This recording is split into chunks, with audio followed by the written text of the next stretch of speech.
On my birthday in 2013, I reviewed Thinkway's Wall-E action figures, a video on which I still receive new comments to this day, and has since gone to replace my very first video as my most popular. It has since become outdated in the last 7 years, so I decided to redo my review with current information and much better production quality. Also, in compliance with YouTube's COPPA regulations, this video may not have comments. If the comment section is turned off, I'll try making a post for this video on my channel's community tab where you can comment.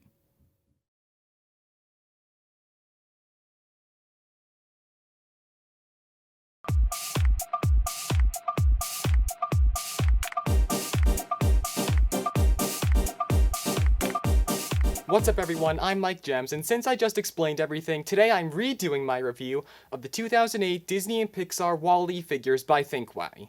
Let's take a look. Starting off with the main characters, we have classic Wall-E himself, and a factory new Wall-E. You can easily tell the difference because this guy is a much brighter yellow in color compared to that of the classic Wall-E, who has a much dirtier, rustier paint detail. You can see on his arm, on his front panel, and even on his eyebrows. Since they're dirty, they're a lot easier to see compared to the factory new version. The lighting might also add to this guy a bit. Overall, these guys are the exact same figure, just with a minor paint detail. So I'll just show you the classic Wall-E. Detailing's pretty cool on this guy. You can easily read his name on the front panel. He has the solar charge level screen. And if I zoom into his back, you can also kind of see the B&L logo right here.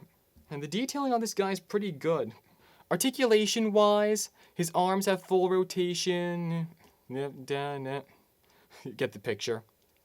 His claws are hands open, like so, and both of them do. Keep that one open. His head rotates 360 and can also be taken off completely if you so desire. Then he has 2 wheels on each tread, 4 in total, that allow him to freewheel back and forth. Or actually, this would make for a pretty cool shot. That was really nice. I'm gonna do it again with this guy because it just seems so in character for Wall-E to run from one side of the screen to the other at full speed. Next we have Eve. As you can see, she includes a stand to give off the illusion that she's floating.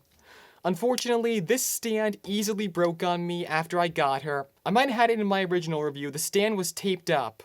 Around here, you can notice by the adhesive residue. I've since hot glued it into place, and that's held up better than this thing ever did. Well, taking her off so I can show you. Her arms, I guess you can call this ball jointed. They have otherwise full rotation, up and down, back and forth movement. It is a little bit hindered since her arms are kind of in the same place, and they can also go in, like she's in her shutdown mode. Her head nods up and down and rotates, but that's really all there is. There's no detailing of her opening chest compartment or even the plant symbol. That would have been cool. Of course, it's nice to have Wall-E and Eve together, but the figure overall, this Eve figure is not all too impressive. Fits the bill, and of course, she looks really nice, but doesn't have much else besides the articulation. We're gonna go to Mo next, and he included this transporter bot, which was not in the movie, but I guess Mo was small enough to warrant this.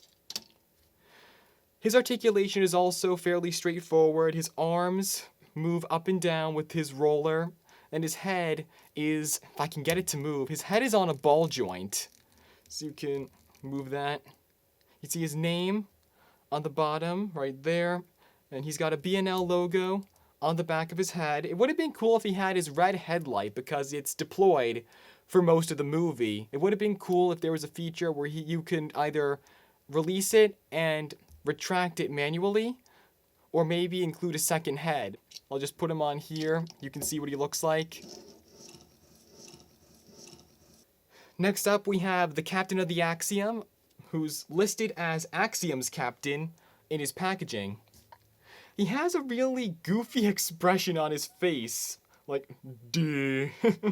And articulation-wise, of course, his head rotates in full, as do his arms and his feet. Though if you don't position his feet the right way, he will teeter and either fall backwards or forwards. So even if you wanted to align the stripes on his jumpsuit, he will probably fall, as you can see. Although he's not seen standing in the movie until closer to the climax, there is a deluxe version of the Captain, also called Axiom's Captain, that features him in a seated position along with a freewheeling hover chair. That's really nice. It's closer to how he is for most of the movie, though it's not in scale with the rest of these figures. Also, I do want to point out, if it's not obvious enough, he's basically a squeezy toy. And finally, we have Autopilot himself, Otto. He also comes with a stand, which I will remove for the time being. As you can see, he can lower down, and he has full rotation, like so. He can look down, like this. Captain, you are needed on the bridge.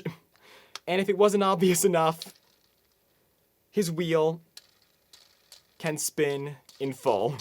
He also has a clip right here on the top, which would have been cool if they released an Axiom set, or at least the Captain's room. That would have been nice, so he can move around and hit all the controls and stuff. Another thing I noticed with Otto is that his faceplate can separate, and if you separate the faceplate while holding his wheel still, you can actually lock the wheel in place. I don't think this was an intentional feature, and it's mostly just the parts of the faceplate against the wheel that are holding it in place, because even a slight jolt can let the wheel move again.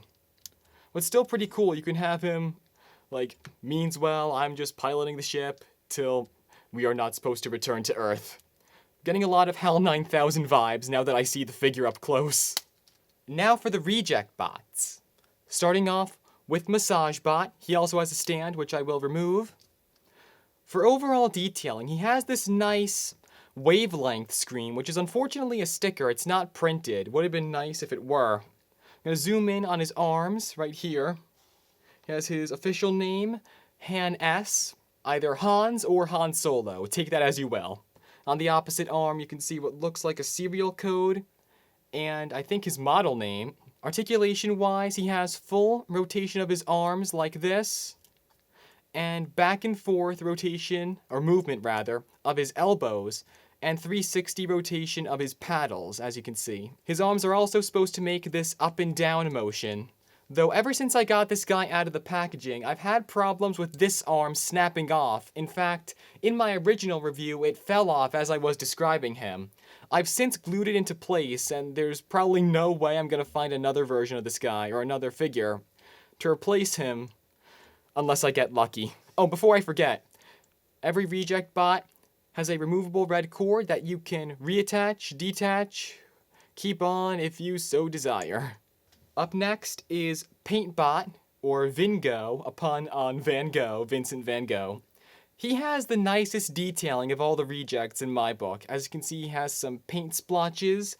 Down here, there are the paint tanks, pink, yellow, and blue, plus a little BNL logo. His roller brush, or roller tail it kind of looks like, folds up and out, as I am doing. His neck can slide down and up, along with bending in the middle and at the head as well. Then his bristles can also retract by this notch on the top of his head and deploy. Bring him to the front. One thing I never liked about the figure, I'm going to zoom in on this one. Now zoomed in, you can clearly see that his head is secured to his neck just by means of a small clip. My friend Bear, otherwise known as the Bear is Lazy, had this same figure, and it also had this flimsy clip joint.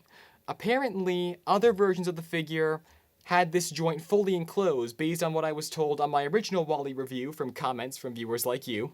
So I guess this might have been changed later in production if it was frequently popping off or breaking. Now up next we have the Beautician Bot, or Per-T, pretty, pun. For the longest time, I thought her original red cord had broken. That's why I'm using paint bots on her. Though while redoing my room recently, I actually found it while I was cleaning. I forgot to bring it down here while filming, and I'm too lazy to go get it because I've already started recording. Now this figure is honestly more detail than she is features or articulation. All she does is spin. There are several arms, like so. Now zoomed in, you can kind of see which arm is which. You can see this is a pair of scissors, and tweezers. That's obviously a hand mirror. I'm not sure what this is. That looks like a lipstick folded up. And then, of course, an electric razor. Of course, she normally floats in the movie, but I guess they added this pink ring so she can stand easier. Next we have Gopher. He was included in a 4-pack with beautician, paint, and massage bot. That's how I got them. There is nothing else going for this guy. No articulation, no other features besides accessory, this stand. I just threw it against my light. And another transporter. This is actually the same one from Mo. He didn't include the transporter in the 4-pack. I normally have him on the transporter because he's seen riding them the most in the movie. There's really nothing else. This guy's basically a football with 2 winged-like arms and this red head dome siren light. This guy, I recall seeing this guy on the shelves at Toys R Us. I think 2 years after the movie. There were about 10 of these on the pegs where the Wall-E figures would normally be. That's a hard way to tell he didn't sell well. Super unpopular. I saw more Gophers than I did Wall-E, Eve, and Mo in the years following the movie. Now for Defibrillator Bot, or Defib. She also has a stand. An articulation, her head moves in and out. It can't stay in that position though. It will just go back to the same one. Her arms move down like so, and her paddles move left to right, inward and outward. Zooming in for this, both of her arms are attached to cables in the back. I normally have her displayed with one arm down and one arm up. I have to be careful that this cable doesn't snap because they are segmented, if I can get them to focus. As you can see, they are segmented with a line in between every so often. I might actually keep her with both arms up now, just so these cables don't snap. They look thin enough to fray. And finally, we have the Vacuum Bot. And his name is actually not on here. I thought it was.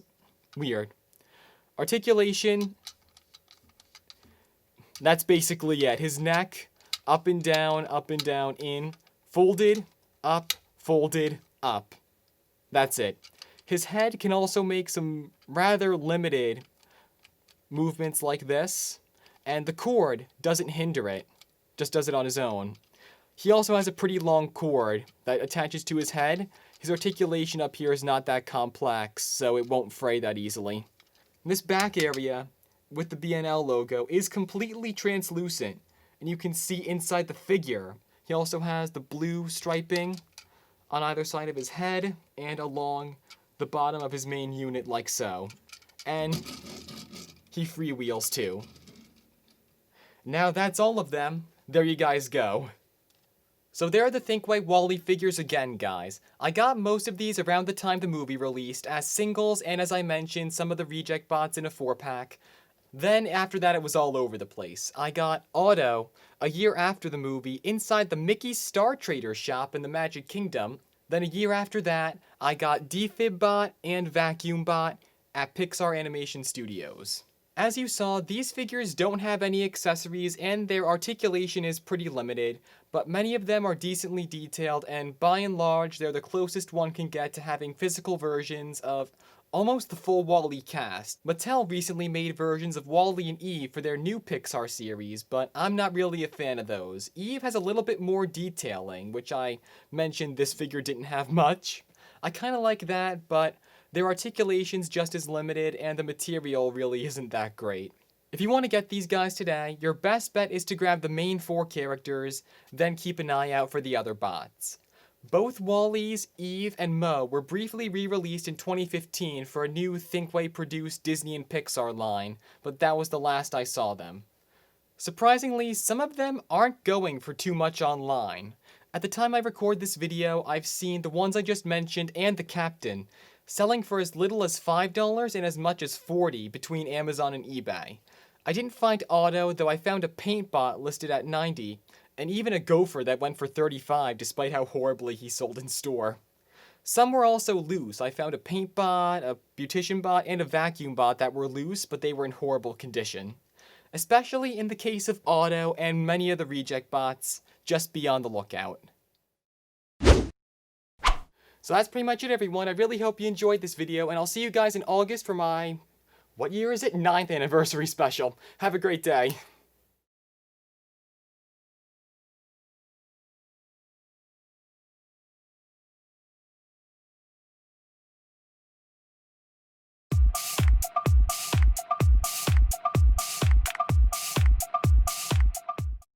Mo was heavily featured in a lot of the movie's promos and trailers, yet he doesn't have that big of a role until closer to the end of the movie. Over-merchandising the comic relief. By the way, this video is being uploaded on my birthday, so I can't let this joke go to waste.